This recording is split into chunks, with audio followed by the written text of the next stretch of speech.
Welcome back to another episode of the Baker and the Banker podcast. I'm Jenny Keller of Jenny Cookies, and this is my mortgage guy, Dan. We're going to give all of us a little gut check today on parenting. And just kids in general. Kids in general. And by no means are we giving a class on how to be great parents. Definitely not. The podcast is all about, when we do talk about business, it's things that we have learned, things that we have done maybe wrong or done better or learned the hard way from, and things that have worked out really well. And it's the same thing with parenting. But one of the things that I think is really necessary right now, and you and I have really seen this, I experienced it just in the last couple of weeks, is the negative stimuli that our kids are exposed to today. I think it's more than ever with social media, and I think it's starting to show. And share about your Friday. My Friday. Because Dan came home. Actually, you didn't come home. You met me at the bake shop. No, wait, what day was that? So it was Friday. I flew home from Minnesota. And we went to dinner after, yeah. Flew home from Minnesota. I was a keynote speaker at a sales rally for a really large mortgage company. They pay me thousands of dollars to come out and speak to their 120 plus people. And I had forgot that, I didn't forget, but I had booked on Friday afternoon with a past client of mine to come in and speak to, he's a high school teacher, to come in and speak to his classroom on personal finance, because I do a lot of that. Yeah, it's kind of your passion. It's a passion project of mine. Teaching kids financial literacy. I teach adults financial, wellness. And so anyways, teaching kids, because I think it's a lost subject. So anyhow, I do that on Friday afternoon. And I just, it was not a great experience. This is a very affluent local high school, and I've done this before, and just the attitudes and just the experience in the classroom with kids. I came to meet you, and I hadn't seen you in 2 days, and we were going to go. You had worked all day, and came to meet you for dinner, and I was negative Nelly. That put me in a bad mood. Yeah. So I think it's fitting that we talk about this. I mean, that was a test pool. But you didn't say why it was awful. I think just body language, lack of interest. You've got someone who's, pretty successful in business, definitely knows finance and money, coming in to give freely. Yeah, and not respecting your time or your information. Yeah, I just think in general. And I asked the teacher, and he's a great client of mine, and he was like, no, this is every day for me. That's so sad. It's really sad. So I'm tipping my cap to all you teachers out there and all my friends that are Shout teachers. Out teachers. Yeah, because it's got to be hard to be a teacher. And when Dan said all this to me, the first thing I said was, we're all being taught and learned and conditioned every day to shrink our attention spans. They're so short, right? So it would be a huge challenge to be a teacher today or any kind of instructor, because we're just not interested after a certain point. And to keep kids interested, you've got to be an incredibly talented speaker. We were even talking after church yesterday how fast pastors almost have to go now, or they have to just deliver the most incredible message because people, they just lose interest. Yep, they tune out. And that's what I ended up, I apologized to my client, the teacher, and he said, oh no, he goes, you did a great job. But I apologized to him. I said, I went way off track, and I stayed on self-worth and attitude and the psychology of money for over 60% of our time, because if I would have jumped into personal finance and compound interest and savings and credit, I'd have lost them. For sure. And so I stayed on real life stories, and I gave my testimonial, which is, it's a great story. I'll save it for another time. But anyhow, I think that we have to do something about this. It's up to us as parents. I think it starts at the home. Yeah. Well, and all that to say, I mean, we're not today going to spend the whole time talking about how to get your kids to pay attention in class. What I tried to carve out of what Dan was saying was, what's the common denominator of these kids that are being disrespectful, not paying attention, have poor body language, maybe come in with an attitude? To me, that just screams negative. Like all of those things. And I'm not saying that the whole class was like this. I think the ratio I gave you, I felt that 60 to 70%, let's just say 7 out of 10 of the kids just had no desire to even be there or tune in or even respect the teacher or the speaker. 20% were doing their job as students, taking notes, sitting up, kind of giving you their eyes. And then 10% were there to learn and were genuinely interested. And so you and I were talking about an Instagram post that I found the other day and made, and I thought it was fascinating because it was from one of your Peloton girls. Yeah. She said that 16 every single day, we as humans, kids included, have anywhere between 16,000 and 80,000 thoughts that our brain processes. And of those thoughts, over 80% of them are negative. Yep. And I actually shared this stat in class the other day with these kids that we have to learn how to control. One of the keys to succeeding with money, you have to learn to control your thoughts. Talking about the psychology of money. I want that, but I have to refrain from buying it because I can't afford it, right? So the idea that our brains are still, it's called the reptilian brain, still wired to protect us. That's the negative side of it.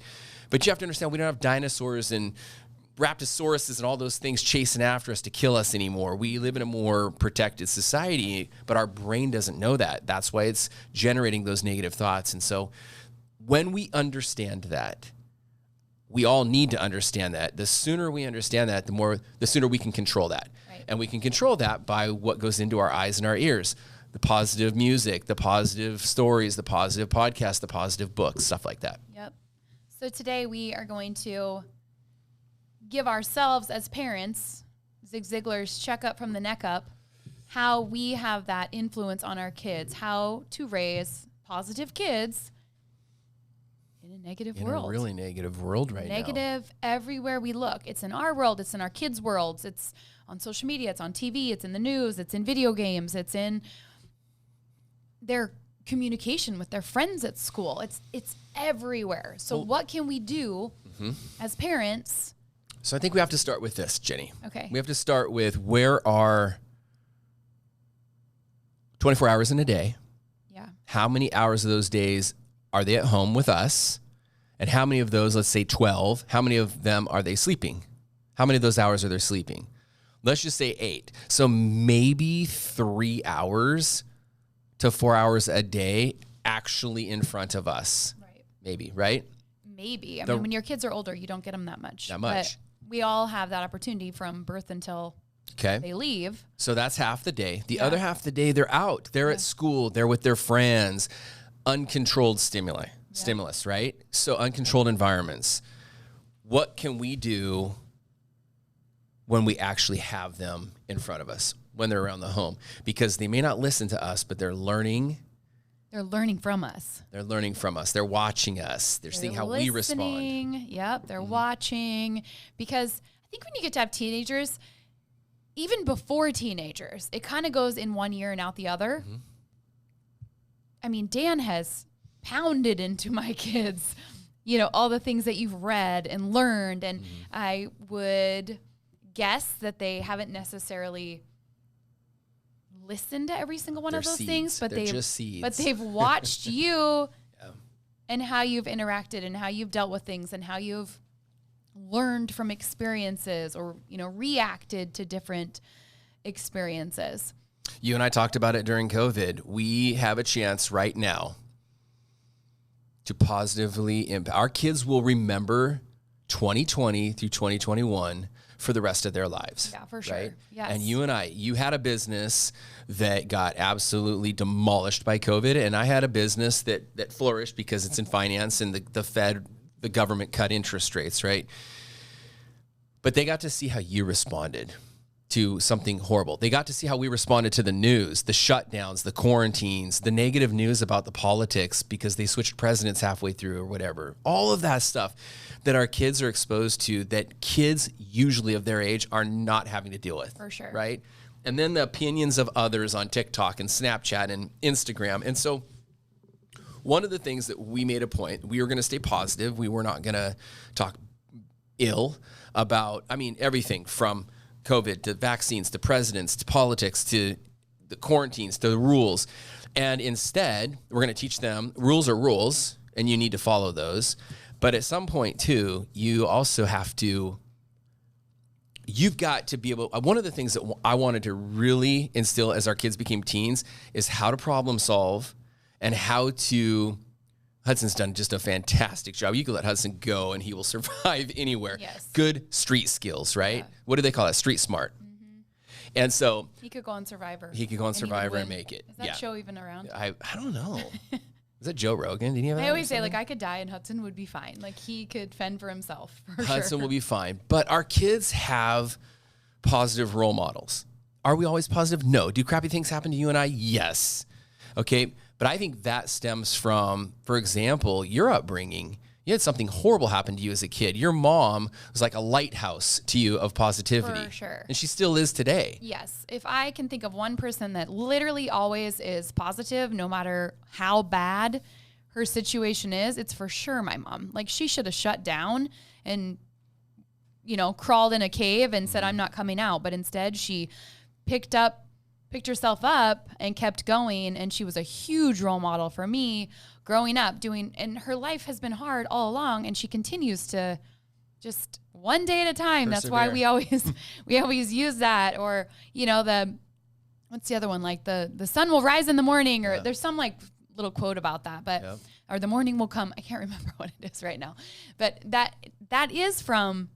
that's exactly what we're trying to say right now is it's learned at home. Yeah. And my mom modeled that for me. And I think that's a huge part of why I try really hard to be positive all the time. Mm-hmm. But beyond that, it's not just, us. It's teaching your kids really important things like gratitude. Mm-hmm. And that's another, I guess, lesson that we should be teaching and also it's a skill. Yeah. I try very hard to use the word I'm grateful all the time. I'm so grateful for this. I'm so grateful for that. And you will probably hear me say that quite a bit because it's now in my vocabulary to say that very, very often, especially when you say something, maybe that something's gone wrong. Mm-hmm. You're like, it's one thing recently I've been saying, I am solar powered. I love the sun, right? And when it's rainy out, it literally sucks my energy. Yeah.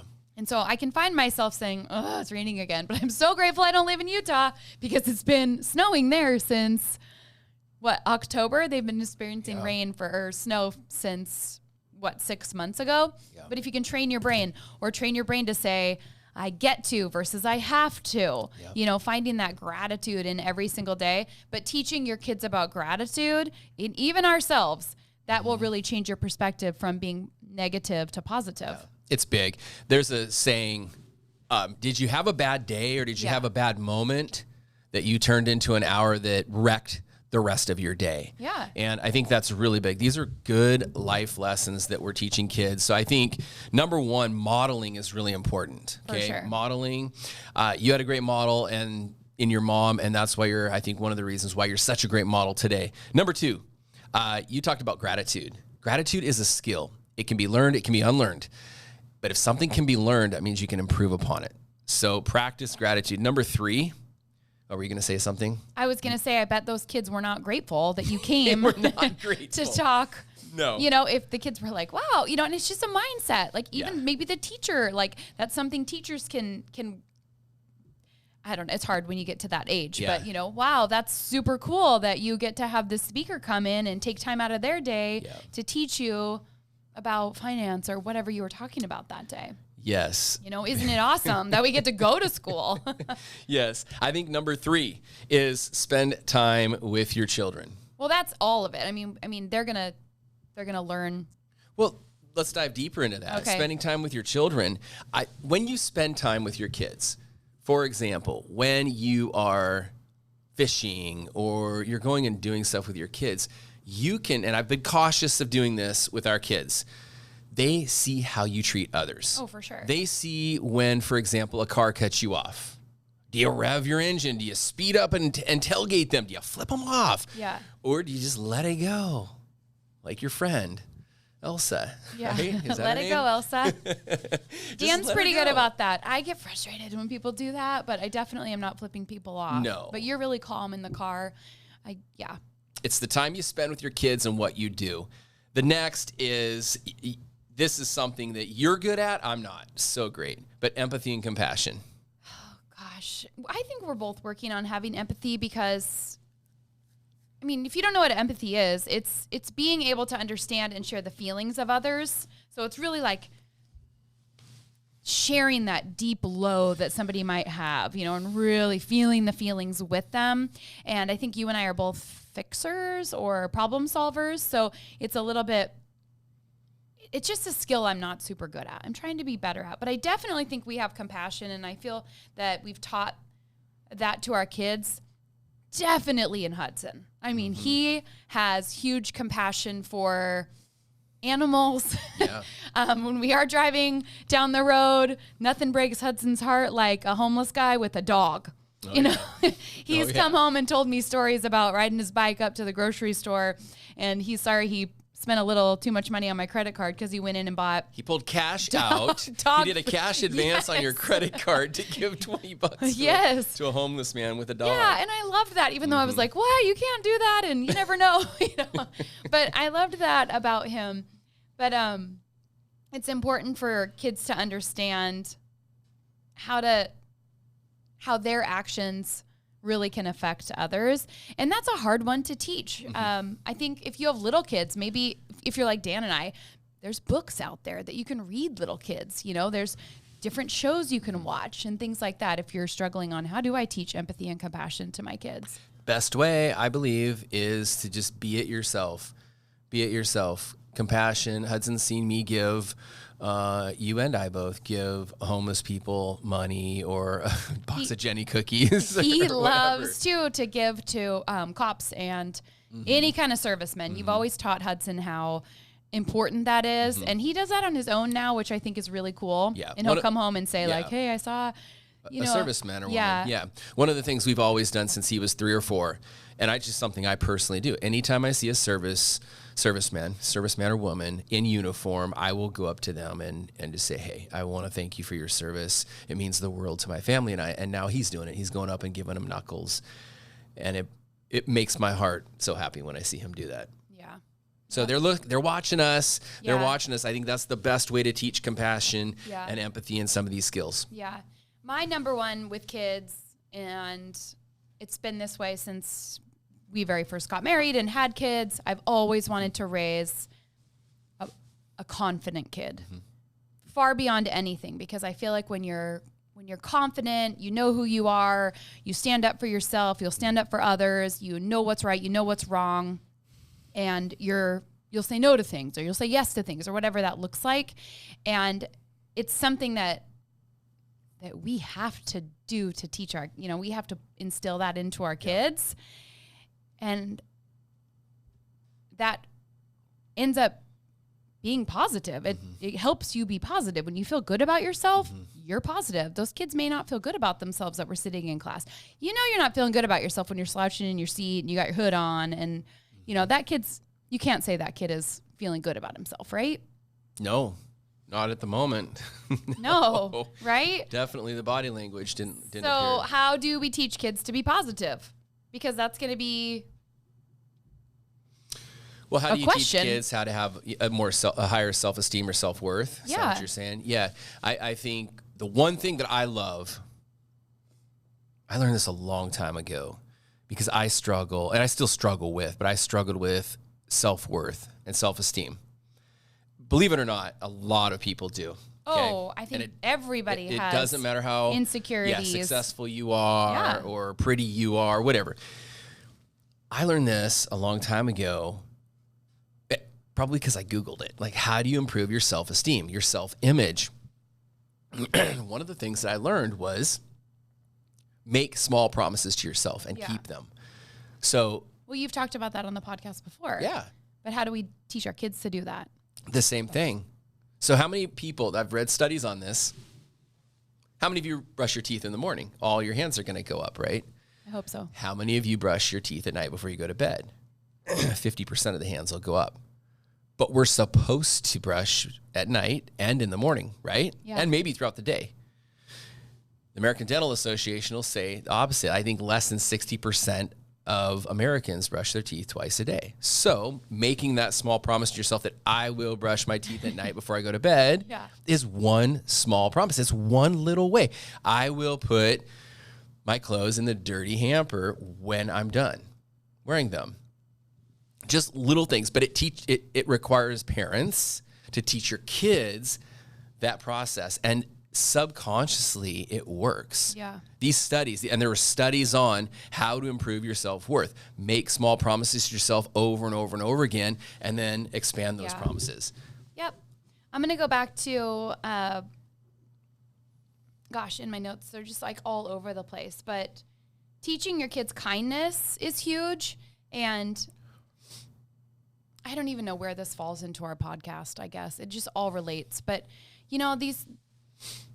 we've got to teach our kids how to be kind to others, because the world is full of kids that don't have self-worth. They don't have confidence. They are not coming from a great environment at home. And not to get on school shootings, okay? But from the reports, like from what we have in the news, it primarily are children that are the outcasts, that are, the ones that don't have a lot of friends. They're kind of they were picked on or bullied, maybe the weird kids, right?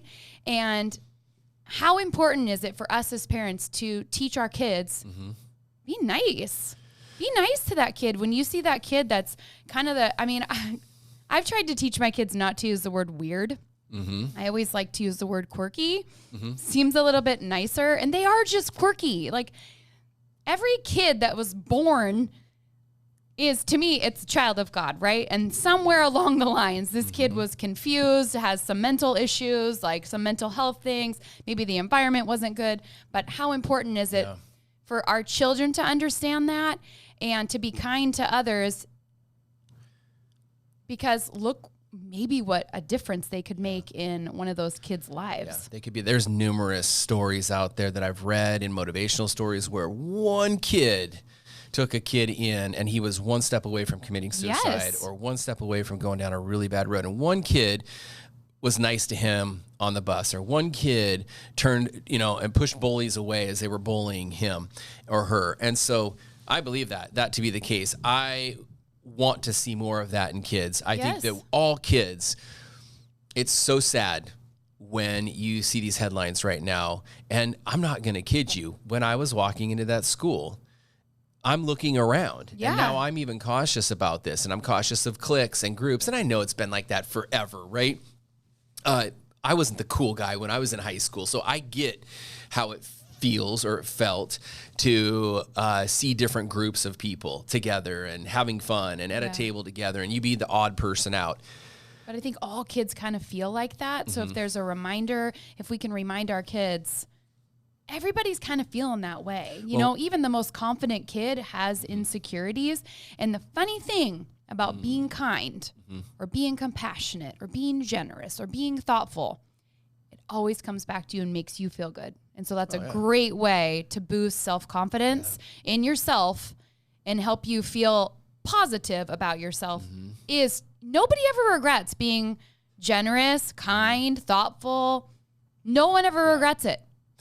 That is one of the last bullet points on how to increase your self-worth in kids. Be kind to others. When you're kind to others and you're grateful, it's really hard to think negatively. When you're thinking of all the good things you have or helping someone else, you might be having a bad day, but when you do something kind for someone else for that moment in time, it's not bad anymore. We had an opportunity with Allie when she was little. She got picked on, and it was sad. It was really, really sad. And we had an opportunity to teach Allie that lesson when she came home one day, and we actually heard from her teacher that she was staying in on recess and not wanting to go out because there was a mean girl. And of course, you and I wanted to go in and go meet with that girl's parents and be like, what in the heck are you doing? Instead, I did. You did. I wanted to go pick her up and just give her a big hug and do anything to make her feel better. But you and I were able to take Allie out to lunch and sit down with her and say, sweetheart, what's that saying? Hurt people hurt others. Yep. And we don't know what's going on at that girl's home. We don't know what she's dealing with. We don't know how her parents are or aren't involved in her life. And there's really no rhyme or reason. It's not you, it's her. And so we had an opportunity to teach Allie that. How old was she? 7 or 8? Super young. I think she was only 3rd grade. Yeah, really young. But we got to teach her that Don't take it personal. It's not you. And be kind. Think of someone else. Next time you see her, you're like, tell her how nice her shoes are. I think you can always teach your kids that, because your kids are, I don't want to use the word bullied because it's kind of dramatic, but kids are going to be mean to other kids. That's just life. And maybe that's just my reaction, but it's kind of like, it's kill with kindness. You know, the little girl was being mean to Allie, making fun of her shoes. Like, they were little ballet flats, you know, that were popular at the time. And she was saying mean things about her shoes. And I'm like, you know what you should do? Just tell her how much you like her shoes. Yeah. You know, always, it catches people off guard. They're like, wait, what? You know, when they're trying to be mean to you. Or just walk away. I've dealt with this on social media for 10 years now. Mean people that, you know, the keyboard warriors, right? And they're going to say everything they could possibly say. And it's hard. So I know as an adult what it feels like for my third grader to get something mean said about them. And it's like, is it really? Don't let people steal your joy like that. Delete the comment, move on, say something nice. Well, that goes back to one of our final tips on that is growth mindset. So view challenges as something that can grow them. View challenges as something that can grow them. Teach that to your kids. The other thing that I believe is really important is providing, and this could be the reason that I had such a bad experience in the high school classroom last week, as parents, provide a safe and supportive environment. I think it's really important at home, where there's standards. Yeah. Say when there's standards, again, I went home and asked Hudson, I was like, and I told Hudson the same thing I've told you guys. I was like, hey, when you're sitting in class, are you sitting up or are you slouched down? Is your hat pulled down or is your hood on? He's like, no, Dad. And I hope his teachers are listening to this and can confirm that, but I'm sure he's not. And I think that's really important when you have standards. This is how we sit. This is how we learn. This is what we do. That provides that guidance. Yeah. I call standards just like a road. Okay, you have white lines on the side that keep you on the road, and you have yellow lines in the middle that keep you in your lane. Yeah. Standards help with that. So provide a safe and supportive environment for your kids. And that's on us to feel like, teach our kids that they're supported. Like, do they feel supported by us? Maybe that's a question you need to ask your kids. Do they feel supported? And if they don't, how can we as parents support our kids more? And one thing I work on often is giving positive feedback, because it's really easy as parents to give negative feedback.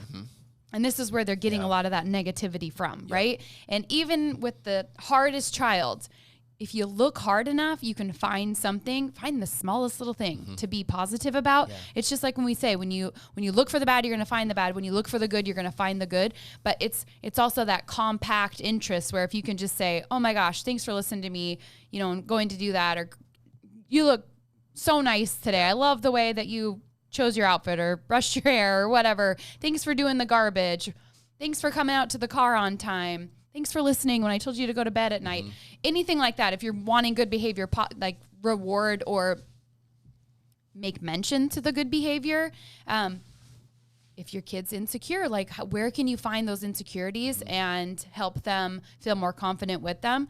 I read this study that I thought was really interesting on how we view success in kids. And it was like, parents love to say, oh my gosh, like he learned to read and he didn't even go to school. Or, you know, like, isn't that amazing? And it's like, we view like this brilliance, like genius as like, this is so awesome, right? Like, oh my gosh, my kid's so smart. Can you believe that, you know, they got an A on the test and they didn't even study?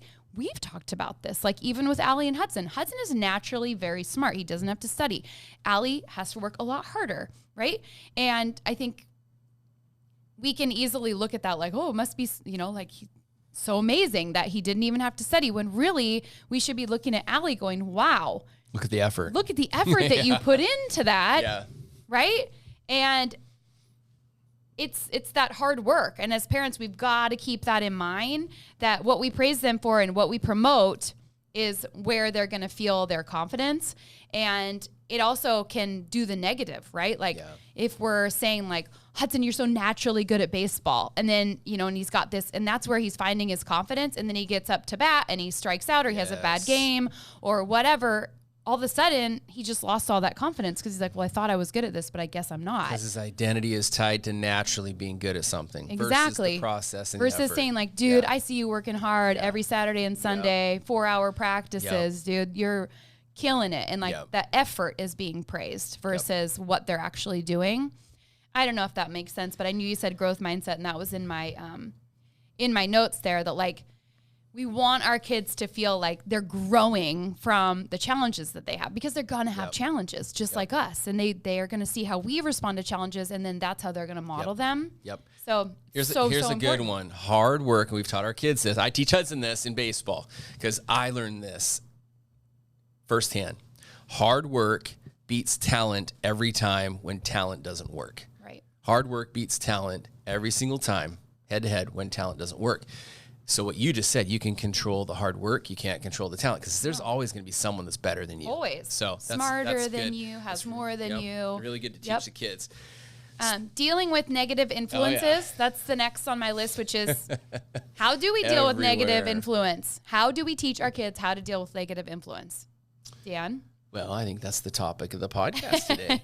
How do we teach them? We teach them to find the good. Yeah. We teach them to have a higher self-worth. Yep, gratitude. Okay, having gratitude. And I believe that when you are presented with a negative situation, you get, hear me correctly, and let me explain this to you. You get good at dealing with those situations. It's called like getting calloused. Like when you go to the weight room and you work out and you exercise, or if you're chopping wood, or if you're a baseball player and you're taking swings with your bat, sooner than later on the palm of your hand, you're going to get thicker skin. Yeah. That's the whole adage. Have some thick skin. Yep. That's called a callus. Your brain and your mind will become callous when it comes to dealing with negative situations if you are equipped, one, to handle them, and number two, you've handled them. Like 4 or 5 years ago, you and I were talking. We were on a walk one night. And I was like, our kids, like I had a really difficult upbringing relative to sports and, getting good grades and going through high school and college. And it was tough. I had to work my butt off for everything. And even now, I still do in business. It's tough. I chose that and I love it. I don't know any other way. And our kids have it good. I was like, I want hard times for our kids, right? Our right? kids have had hard times. But 4 or 5 years ago. And so I'm sitting here going, and then boom, right after that, Allie gets demoted. She tries out for varsity, doesn't make varsity, makes JV, and she should have made varsity, right? Had to claw her way back and do that. Hudson got cut from All-Stars. And I'm like, okay. And whereas some parents would try to bail their kids out, I'm sitting here going, okay, this sucks. They got the raw end of the deal. That kid got chose because their dad's the coach, or that girl got chose because their parents make more money and donate more money to the high school or whatever, or they're friends with the coach. Allie, grind it out, because here's what's going to happen next year, Allie. And I was right. Allie came to me. She's like, Dad, you're right. Allie, here's what's going to happen. 1 or 2 of those girls is going to get hurt. 1 or 2 of those girls is going to miss grades. 1 or 2 of those girls are going to make bad decisions, drinking or doing drugs, and it's going to open up an opportunity. Jenny, what happened that next year? Everything I just said. Varsity opens up. Allie gets brought up, and she had a great year and played varsity. But if she would have gone negative and had a pity party and, stopped working hard, she wouldn't have been in a position. Yeah. Or she may have quit. It did teach her a little bit of tough skin there. It was hard. Yeah. I want to share a study with you and everyone. And this comes from a book, one of the best books I read. It's called It Takes What It Takes by Trevor Moawad. And God rest his soul, he passed away. He was young. He's young. He was Russell Wilson's mental toughness coach 2 years ago. He was his mental toughness coach for a long time, but 2 years ago, he passed away. He got a brain tumor and he died. But he wrote a book, and it's one of my favorite books. And as a mental toughness coach at the college and pro level, he went into, I believe it was Kansas State or Alabama, Roll Tide. He went in there with their football team. And everyone always talks about positive thinking. Positive thinking being the number one way to, improve your skill set and all that stuff. He went in and he did the opposite. He just said, forget positive thinking, because that's a farce. It's hard to really think positive when you just blew out your knee and you're in pain, right? Or someone in your family may have passed away. It's hard to be positive. But what he said is, forget positive thinking, just no negative thinking. And 5 years later, that theory has proven to be one of the best mental toughness theories in all of college and pro sports. Just eliminate, so he has wristbands that say no negative thinking. I think you need to explain that more because I don't even get it. So just eliminate negative thoughts. Oh, eliminate. I suck. So no negative thinking. Eliminate negative thoughts. And so we're on this subject right now of providing a positive environment and all of this stuff. Just start with, so my best advice for everyone listening right now is, let's just start and keep it super simple like Trevor did. Just no negative thinking, no negative thoughts. Eliminate your negative thoughts. So before you want to talk poorly about the president or the past president or anything, just don't, because it's all negative. that mindset. You know, I know you don't like Taylor Swift, Dan, but I was watching her documentary last night, and she shared about, she identified how negative social media was for her, how she didn't like to be photographed because she would see a picture where she thought that her stomach looked a little too big, and it literally made her starve herself. And there's a scene where she's looking at her phone and she's like, nope, not today, not today, not today looking at that. I'm just clicking it out, like swiping past that, not going to go that way. And that's what that reminds me of. No negative thinking. Nope, not going to do that today. It's that shirt, like, not today, Satan, right? We're not going to go there because our brains, again, they're wired. Well, and Trevor was on to something. 16 to 80,000 thoughts a day. 80% of them are negative. So if you could drop that 80% down to 50%, down to 30%, you're going to win. So good on Trevor for that. I learned a lot from that. Wrap us up. Well, I think everything we've said today kind of has a common denominator. It's communication. It's talking to our kids. It's sharing that story that you just shared. It's talking with your kids about what they're putting in their eyes and their ears and who they're surrounding themselves with, and talking to your kids about their effort levels, or what you're proud of them for. I think a lot of people are going to look down on social media. And this was another thing I read recently, which was really interesting. It was, a lot of parents will sit and harp on how much time their kids are spending on social media or on a video game or on just screens in general, right? And I can put myself right into that study because I feel that way. Like, you don't need to sit on a video game or be on TikTok or whatever. And what they found was that it's a lot more effective to talk with your kids about, like, get engaged with them. Like, if they want to download a game or an app, why do you want this app? What are you going to look at on this app? What game do you want to play? Let's play it together. And it's one thing they said, and I wrote it down, was be a mentor rather than a monitor. Because we are on social media all the time. You and I, both of our businesses are run on social media. So we can't tell our kids, oh, you can't be on social media. It's bad for you. When we're sitting on our phones, because it's our job. It's our businesses. It's our business, but let's model how we use it, what we're looking at, why we're looking at it, what the importance is of it. Put it down at the table, what we're looking at. Yeah, I agree. So speaking of, and this is what we're gonna close with. Speaking of being on our phones and social media, I'd love to leave you guys, listeners, with some of my favorite podcasts that kind of fill my positivity bucket, if you will. Yeah. I love Mel Robbins. Yeah, she's good. I love Ed Milet. The guests that these people have on are just so encouraging and inspiring. And when you listen to those and you tell your kids about those, or every once in a while I'll send one to Allie, right? Or I'll send one to Hudson. Eric Thomas, E.T. I love that guy. He's great. I've sent a few of those to Huddy. Brendon Burchard.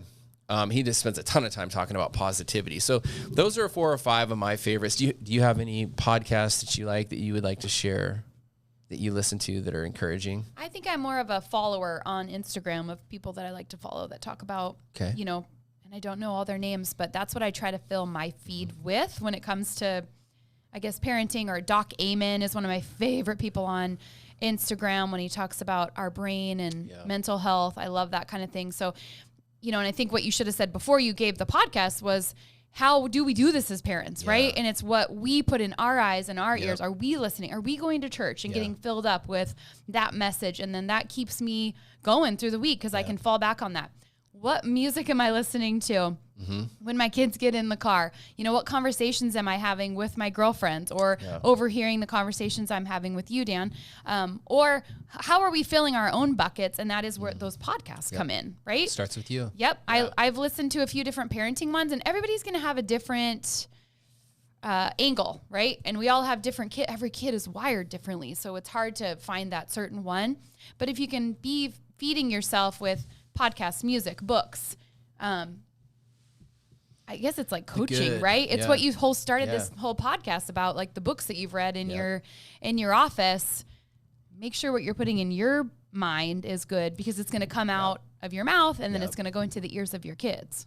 Right? You guys, we can only do our best. And I'm not by no means, again, are we saying that we're perfect parents because we're not. No. And it's the hardest job thing ever. In the entire world, hands down, I believe, raising children.